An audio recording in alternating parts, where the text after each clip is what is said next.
Shalom Talmidim, vamos a comenzar con nuestra lección de esta semana. Bueno, vamos a ver, como dije en los grupos, vamos a enfocarnos en los temas acerca del Mesías. Dije, nos vamos a enfocar en todo lo que es Torah de Mashiach, conociendo al Rab y la divinidad del Mesías. Que si Hashem nos los permite, vamos a estar haciendo mucho énfasis en esto y grabando muchas enseñanzas esta. ¿Por qué? Por el desconocimiento abrumador que hay de el Mesías. Pues todo lo que se ha enseñado viene del cristianismo y bueno, de algunas fuentes que no van acorde a la Torah, ni a Jamim, ni a la tradición, ni a nada. Entonces vamos a tratar de develar algunos detalles que ahí están escritos o que se pueden deducir de, pero hasta el momento pues no se habían tomado en cuenta. Muy bien, vamos a comenzar. Como dije, este es a manera de comentario de lo que es la Besra de Meir,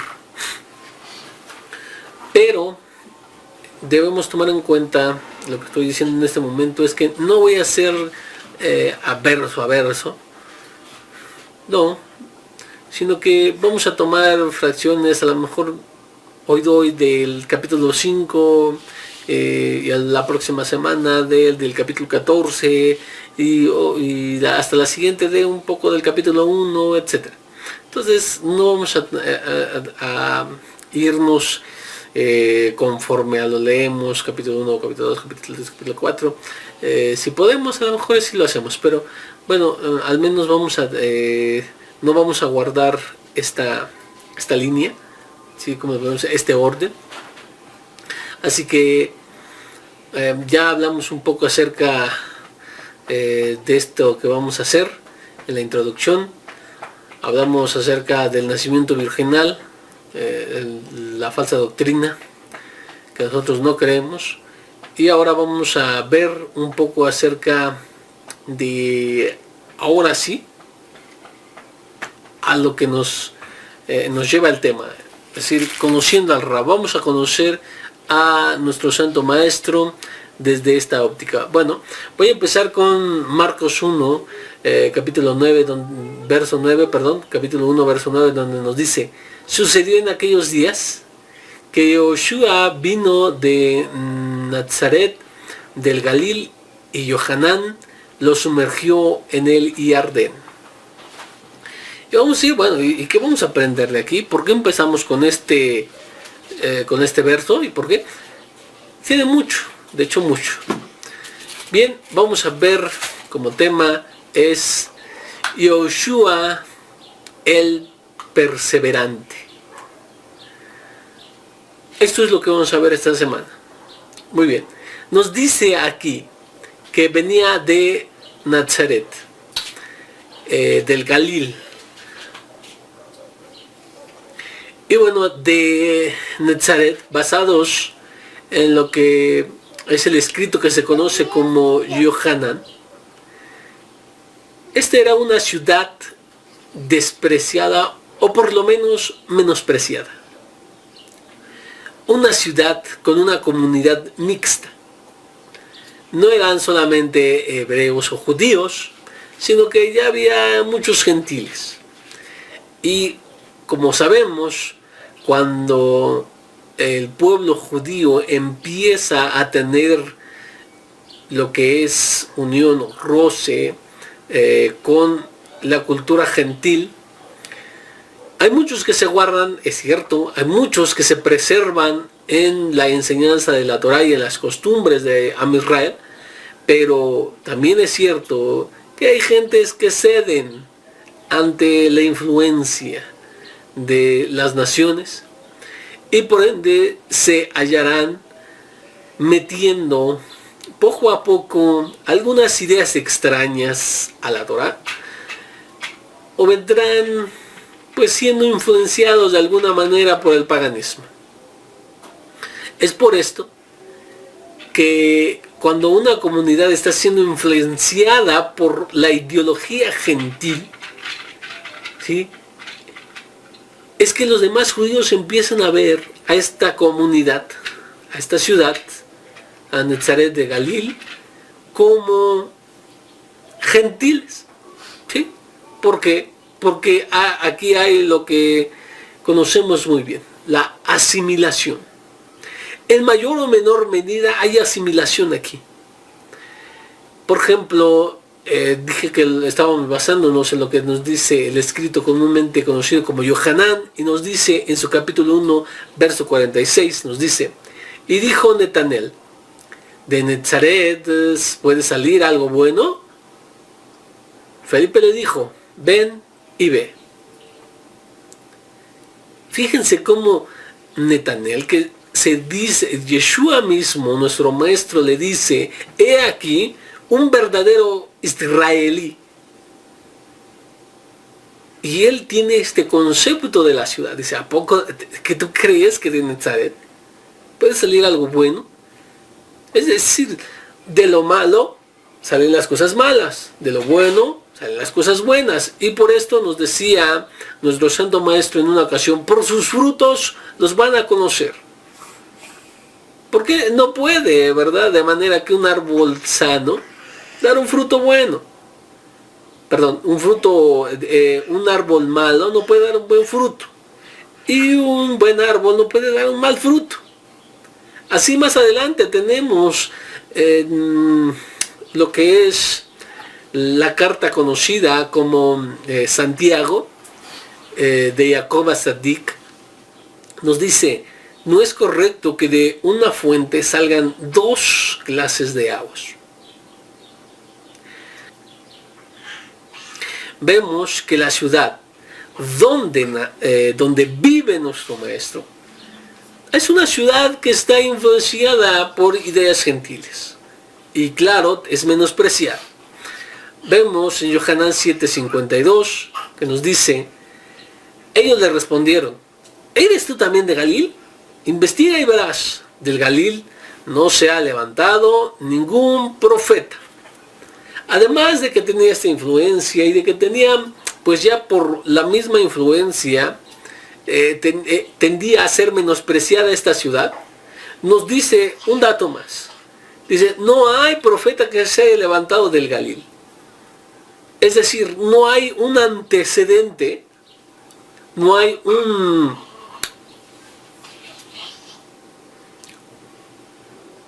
tzadik, un profeta, que sea de esta ciudad. ¿Y por qué dicen esto? Bueno, puesto que esta ciudad, como vimos, es menospreciada, pero no solamente eso, sino de que hay ciertas ciudades donde, pues, por la abundancia de lo que podríamos llamar de observantes, hay más Torah. Como lo dice la Mishnah, dice, a más escuelas, más ciencia. Entre más Torah, más se vive. Entonces, cuando hay más influencia de Kedushá, bueno, ahí hay más brotes de personas distinguidas.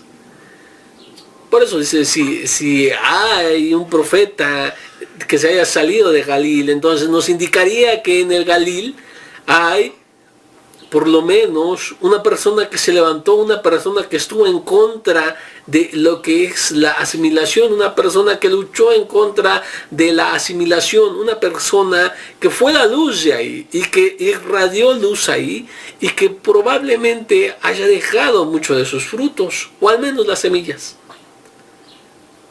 Entonces también se nos dice, no existe un profeta que se haya levantado del Galil.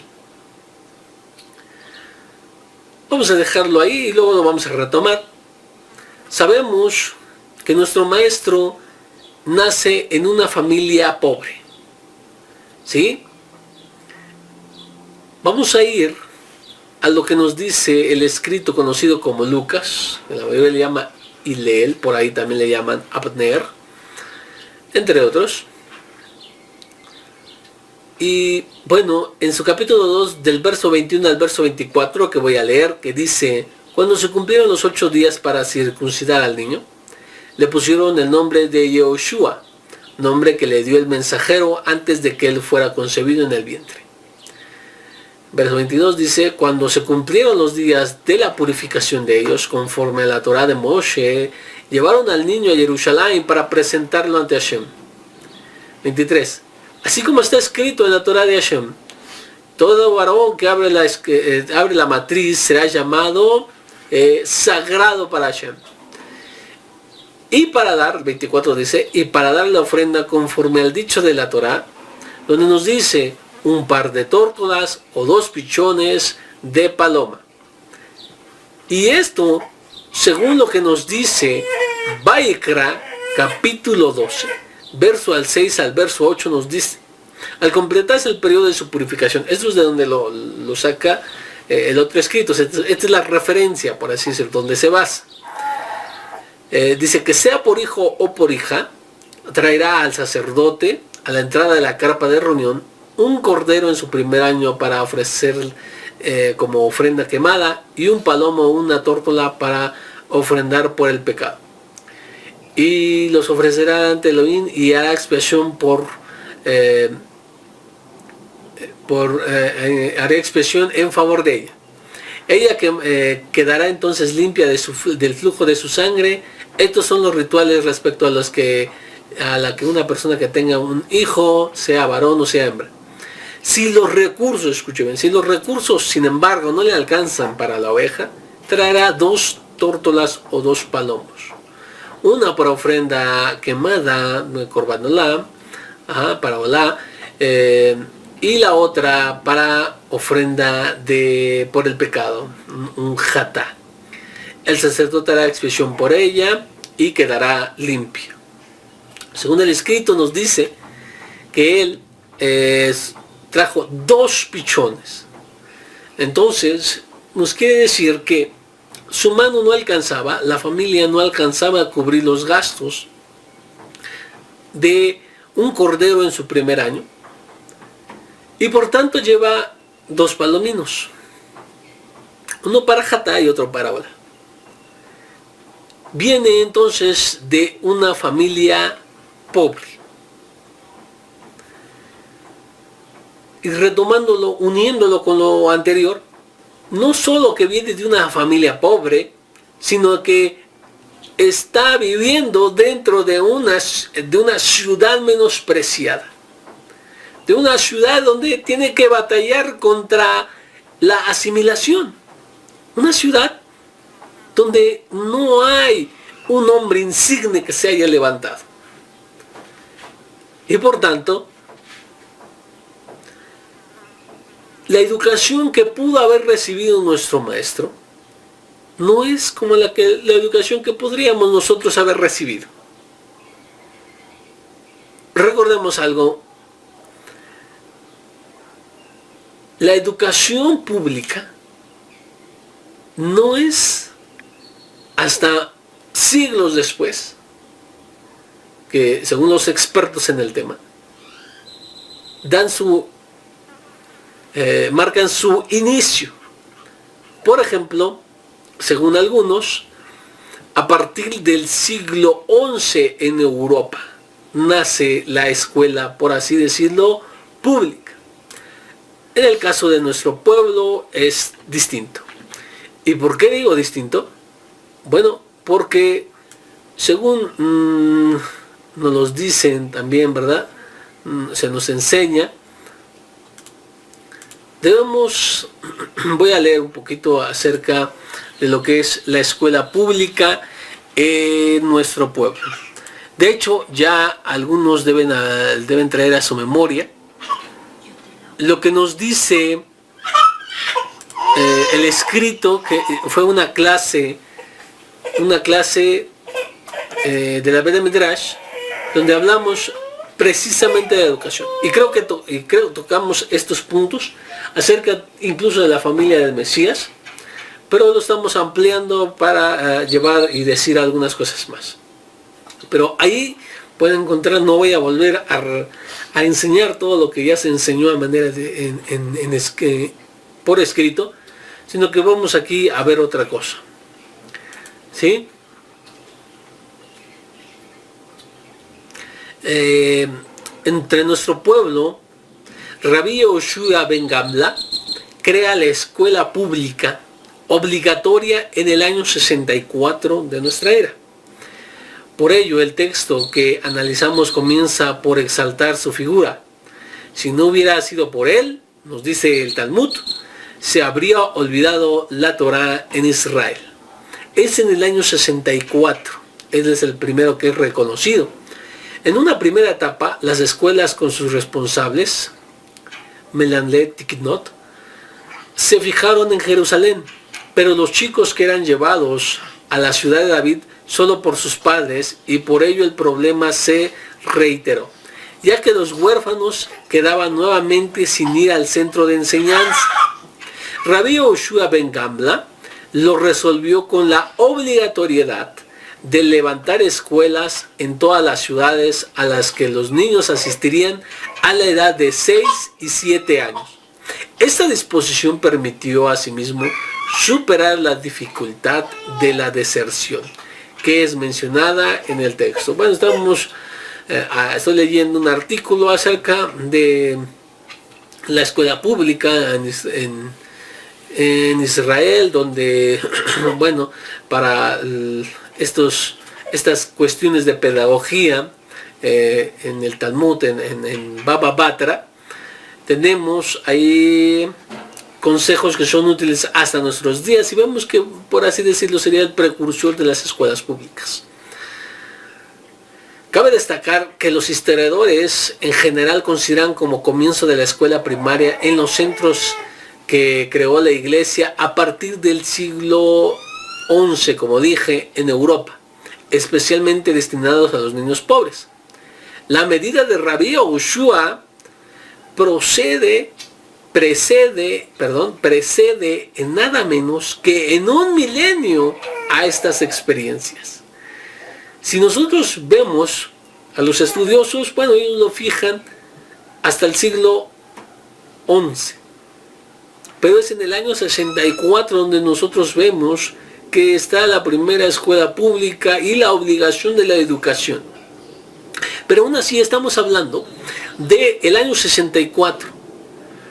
Nuestro maestro, hay discusión, y esto es uno de los puntos que vamos a ver acerca de en qué fecha nació el Mesías. Pero en esta sección, en estos videos, ahorita no nos vamos a meter ahí.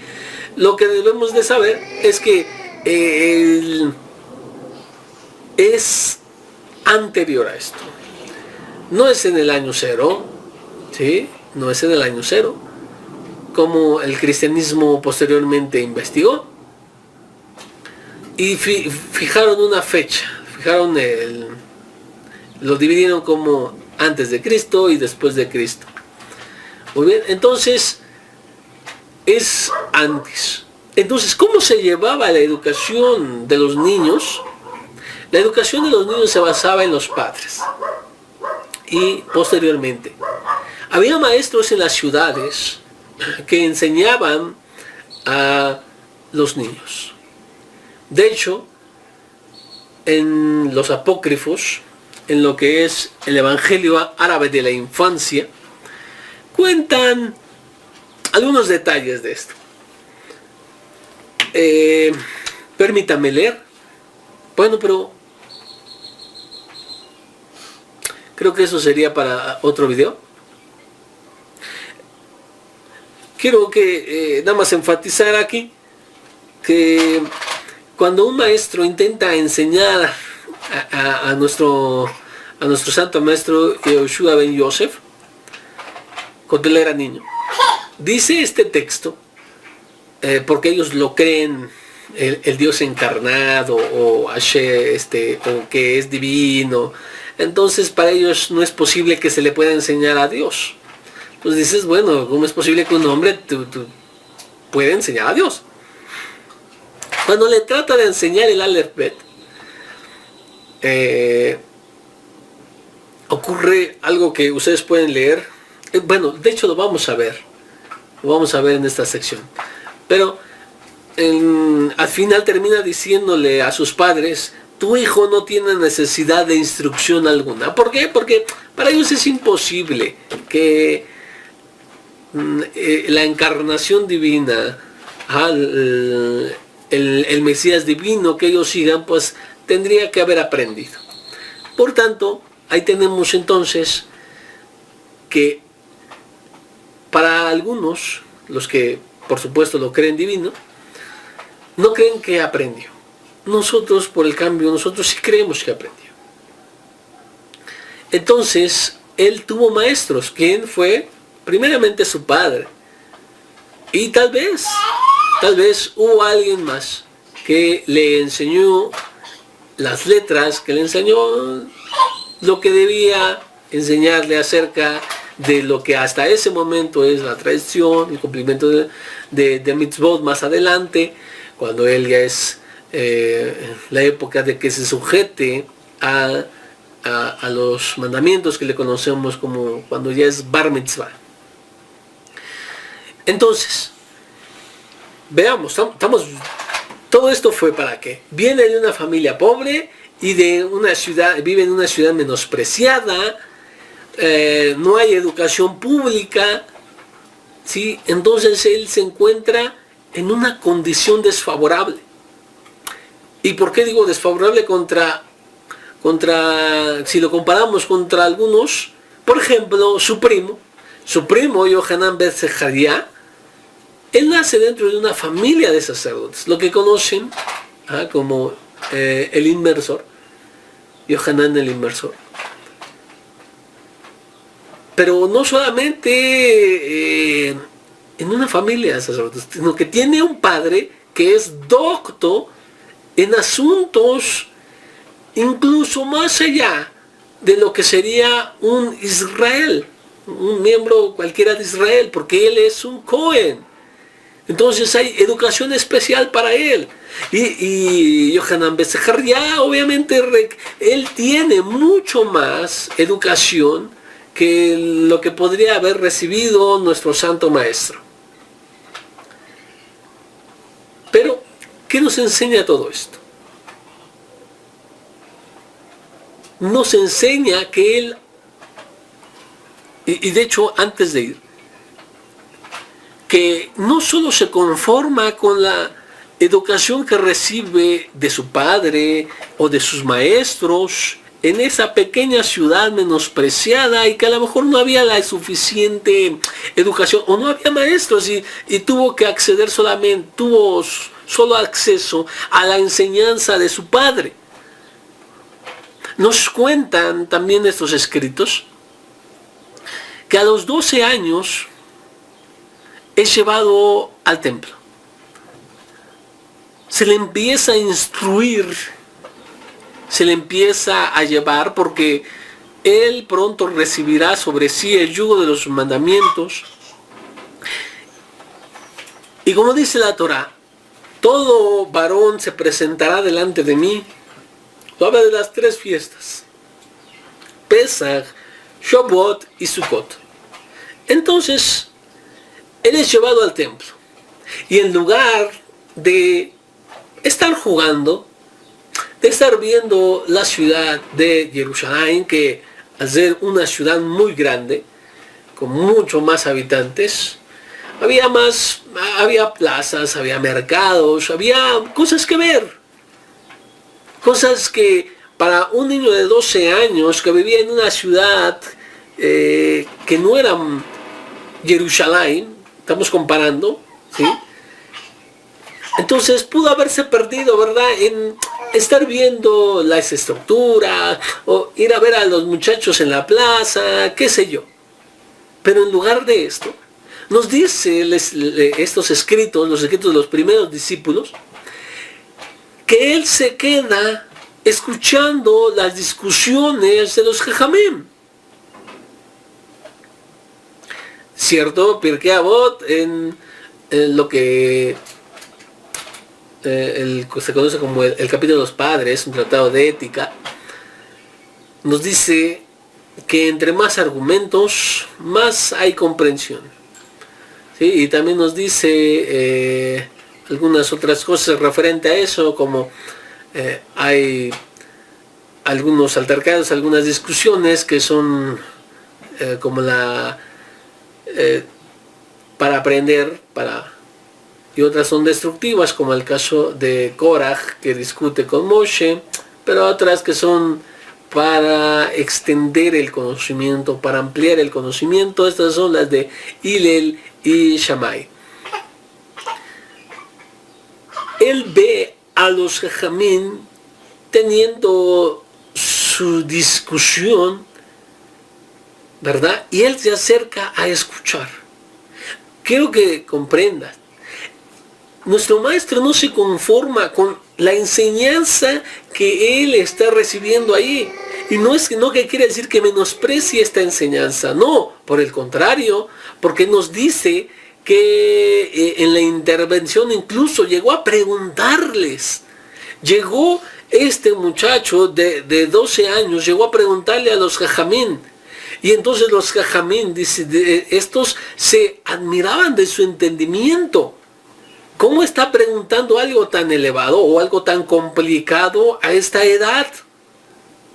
No es como lo concibe el cristianismo, como que ahora un niño de 12 años, un Mesías divino o la encarnación de Hashem, viene a enseñarle a sus jajamín. No, ese no es el concepto, así no está ahí. Ya hemos dado de esto y lo quiero reiterar porque a veces hace falta. No es así. Es un niño de 12 años que se acerca a estudiar, a beber con sed las palabras de los jajamín. E incluso les hace preguntas de lo que no alcanza a entender. Pero con estas preguntas, aquellos sabios, aquellos doctos de la Torá, se encuentran vislumbrando a un niño que tiene entendimiento, porque sus preguntas hacen notar su entendimiento. Entonces vemos aquí las cualidades de nuestro rabino, que va mucho más allá de los medios que tiene a su alcance, que extrae justamente todo lo que puede extraer de su padre, extrae todo lo que puede extraer y aprender de sus maestros en su ciudad, pero cuando tiene la oportunidad de estar en el templo, va con aquellos más sabios y trata de absorber todo lo que puede. Y es más, nos cuenta el texto que llevaban ya días y no encontraban a Yehoshua. Su madre y su padre lo buscaban porque creyeron de un momento que está con los demás de la familia, pero se dan cuenta que no está. Entonces regresan y lo encuentran todavía estando aprendiendo de ellos. Entonces vemos que aprovecha por un lado todo lo que puede absorber de sus medios que tiene al alcance, pero cuando ahora tiene otros medios, cuando tiene otra oportunidad, los aprovecha al máximo. Por eso decimos, ¿qué estamos estudiando el día de hoy? Yoshua el perseverante. Porque estaba en su ciudad, y en esa ciudad pequeña, menospreciada, en una familia pobre que tenía que salir a trabajar, por supuesto, nos dice estos evangelios apócrifos. Vuelvo al evangelio árabe de la infancia. En su capítulo 43 nos dice que Yosef llevaba a Jacob, conocido como Santiago, y a Yoshua, nuestro maestro, iban por leña. Y también cuando él iba a trabajar, se llevaba a Yoshua. Entonces vemos que ahí, es una familia pobre, hay que buscar el sustento, pero cuando tiene la oportunidad, no la desaprovecha, la exprime tanto como puede. Esta es una lección para los que se supone somos sus discípulos. ¿Qué debemos hacer? Ser como el Rab. Lo veíamos, lo enseñé en cómo puede ser un discípulo de Yoshua ben Yosef. Es ser como él, queremos ser como él. A veces, ciertamente, y ahorita vamos para eso, cómo lo vamos a plantear a nuestra vida. Una cosa más, después de ese evento, el mismo Evangelio árabe de la infancia nos dice en su capítulo 54 que después de aquel incidente, ¿verdad?, donde se pierde y está preguntando de los jamín, dice que empieza a dedicarse al estudio, así lo voy a leer como en su traducción, al estudio de la ley, que esto es la Torah, hasta que cumplió los 30 años. Miren cómo dice este texto. Y comenzó a dedicarse al estudio de la ley hasta que cumplió los 30 años, que fue cuando el padre le dio a conocer públicamente la orilla del Jardín.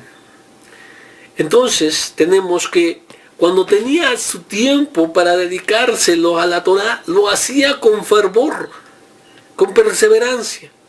Cuando tenía al lado a su padre para poder aprender, era perseverante. Cuando tenía a su maestro, era perseverante. Cuando pudo acceder al conocimiento y a las palabras de Jajamín que estaban también en el templo, fue perseverante, de manera que no se quería apartar de ellos. Entonces, como discípulos que aspiramos a ser como nuestro rabino, porque como dice, hasta que el alumno sea completamente instruido, será como su rabí. Como primer punto debemos decir, no te conformes solo con lo que tienes. Sucede con los discípulos, se conforman. ¿Con qué? Con 1 o 2 clases semanales. Algunos aún peor, 1 cada 3, 4 días. Y les parece a ellos que esas sesiones de estudio le es suficiente. El Rab Yoshua ben Yosef nos enseña con su vida, con su actuar, que no es así, que debes ser perseverante y diligente en tu estudio. Y no tienes pretexto. Ese es el punto 2. Punto 2, no hay excusas. Hay unos dicen, es que yo no tengo una librería judía cerca de mi localidad. Es que yo no tengo internet. Es que yo no puedo adquirir libros. Tengo familia, tengo necesidades, no alcanzo a cubrir. Entonces, o dicen, ¿sabes qué? Yo, por donde yo vivo, no hay una congregación. Hay cristianos, hay católicos, pero una congregación mesiánica no existe cerca de mi localidad. Entonces no tengo Ben Midrash, no tengo a un maestro, no hay un rab que me enseñe. Pero no se esfuerzan por conseguir ni libros ni a un maestro para su estudio. Son conformistas. Y por eso dije, este título es Yoshua el perseverante. Nuestro santo maestro nos dice, no tienes tu pretexto. Porque nuestro maestro, recuérdalo, él nació en una familia pobre, en una comunidad menospreciada y también pobre comparada con otras grandes ciudades. No tenía educación pública, como tú lo tuviste. Pero cuando tenía algo a su alcance, él lo explotaba, lo exprimía a lo más que podía. Hay mucha gente que dice, quiero aprender, pero ya les pones, vamos a aprender. Y vienen estas clases y tienes que entregar esto y tienes que entregar eso. Tengo muchas cosas que hacer. Tengo familia, tengo trabajo, llego cansado. Y esto va también para todos los talmidim que están aprendiendo hebreo. Se conforman con una pequeñísima clase cada 4 días. Y ya, con eso. Y sucede que al 4.º día todavía no entrega nada. ¿Por qué? Porque tengo trabajo, tengo familia. pretextos. Nuestro Santo Maestro nos dice, era una familia pobre, no tenía oportunidad. ¿Qué libros pudo accesar? Y sin en cambio vemos que a los 30 años no es solamente un hombre que sabe, sino que se reconoce por los mismos de la congregación.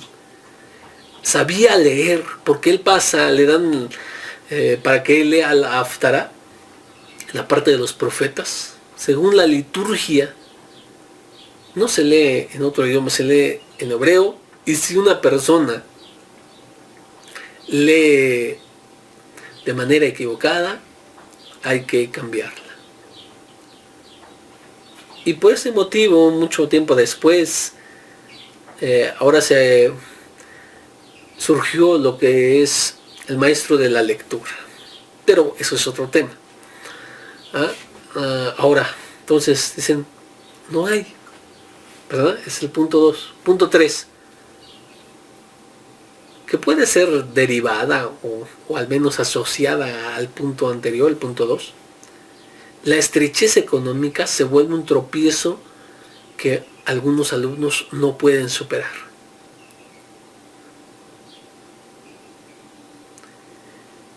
Y se dan por vencidos en el estudio de la Torah. ¿Por qué? Porque no puedo comprar un libro. ¿Por qué? Porque no tengo acceso a internet. No hay maestro que me enseñe. Y cuando hay maestro no quieres aprender, quieres enseñar. Es totalmente incoherente. Yeshua, nuestro santo maestro, no quiso enseñarle a su padre, no quiso enseñarle a su maestro, no quiso enseñarle a los jajamín y discutirle. Él extrajo, aprendió y siguió esa línea.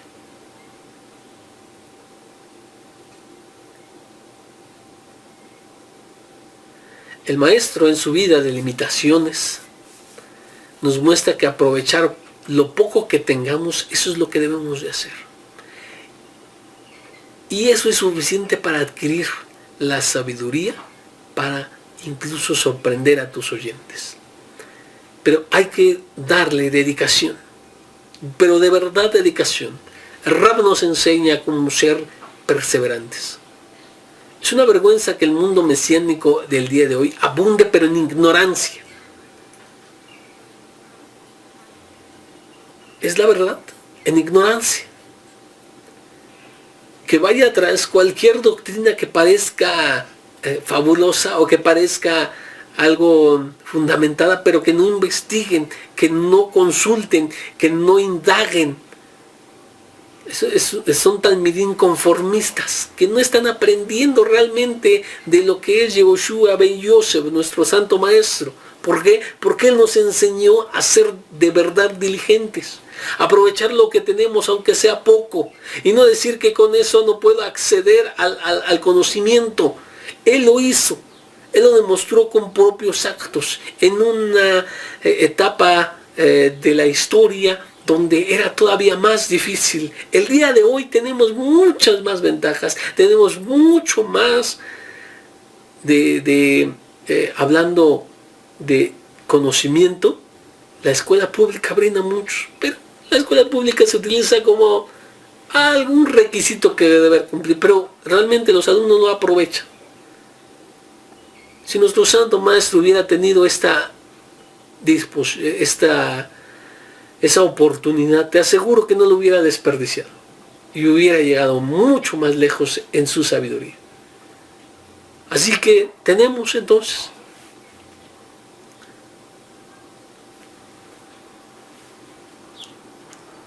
que, si lo que nos enseña esta parte es en la vida del maestro, porque el talmid debe de aprender no solo de las palabras que le da su rab, sino de los actos mismos. Por eso vivían con él. Pero eso lo veremos un poquito más dentro de esta serie. Por el día de hoy, creo que nos llevamos una buena impresión, al menos una característica, una cualidad que ignorábamos de nuestro santo maestro, Yehoshua ben Yosef. el perseverante, el que va en contra de la corriente, por así decirlo. Tenía muchas cosas en contra, pero todo esto no fueron más que escalones, no fueron murallas, no fueron topes para su caminar. Él la superó y nos muestra entonces cómo actuar en nuestras propias vidas. Bueno, espero que hayamos aprendido y que hayamos conocido algo que no sabíamos de nuestro Rab. Shabbat Tov y